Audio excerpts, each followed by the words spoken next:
May mga nagsasabi na layasan na lang ni 3D Ravenna ang koponan ng Dubai sa ABA League, pero bago pa gawin niya ito ay nauna na si Wael Arakji.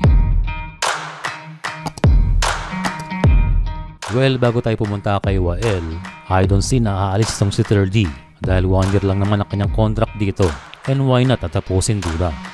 And still there is an option for another year na sa ngayon ay unsure kung gagawin pa ni 3D. And for Arakji ay hindi na tayo magugulat na siya ay aalis sa team na ito dahil merong reports na 1 month lang talaga ang kanyang ilalagi sa team. And sakto ngayong araw ang ika-1 buwan mula nang siya ay pumirma, kaya it's time to go for Arakji.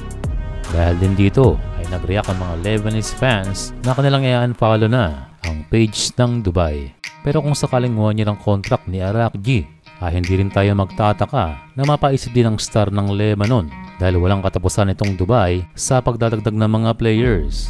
Kahapon ay nagdagdag ng sentro.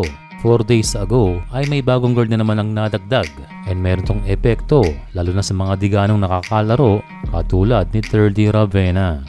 Kung titignan natin ang roster nitong Dubai ay parang MPBL sa dami ng players, kaya mahihirapan talagang kumuha ng playing time lalo na kung loaded ang iyong position. But for now, kung okay naman si 3D ay pwede naman niyang hintayin kung siya magkakakontract pa next season. And again, about Arakji ay nalungkot tong si 3D sa pagalis ng fellow Asian guard dahil kay Wael niya lamang naranasan na mapasahan ng ganito. Sa katunayan ay sobrang pasalamat si 3D sa pagkakataong iyon.